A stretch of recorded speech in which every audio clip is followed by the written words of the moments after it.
नमस्कार, आपण पाहताय कोकणशाही चॅनल कोकणच्या समृद्धीचं. मी चिन्मय गोगळे. कोकणशाहीच्या सकाळच्या बातम्यांमध्ये आपणा सर्वांचं स्वागत.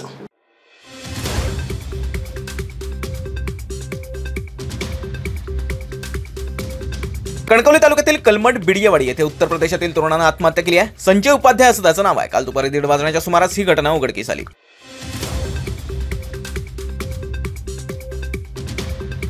वेंगुर्ला नगर परिषद स्वच्छतेकडून समृद्धीकडे वाटचाल करते. स्वच्छ भारत पर्यटन स्थळ अर्थातच कंपोस्ट डेपो येथे राबवलेला शेती उपक्रम पर्यटकांच्या आकर्षणाचा केंद्रबिंदू ठरतोय, असं मत मुख्याधिकारी परितोष कंकाळ यांनी व्यक्त केलंय.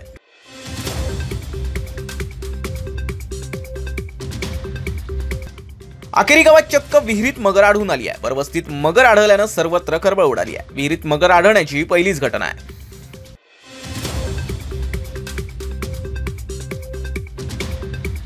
एकीकडे रत्नागिरी सिंधुदुर्गमधून भाजपचा उमेदवार लोकसभा लढवणार असा दावा केला जात असताना देवेंद्र फडणवीस यांनी गुगली टाकली आहे.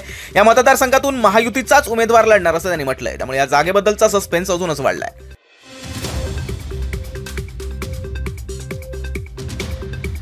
चुलीवरील भाताचा टोप उतरवत असताना साडीला आग लागल्यानं वृद्धेचा मृत्यू झाला. ही घटना देवगड तालुक्यातील शिरवली या गावात घडली. ओरोची येथे उपचार घेत असताना सायंकाळी या महिलेचा मृत्यू झाला.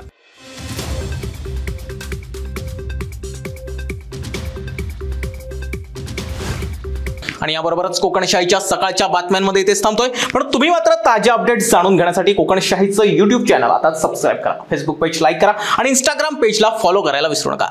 धन्यवाद.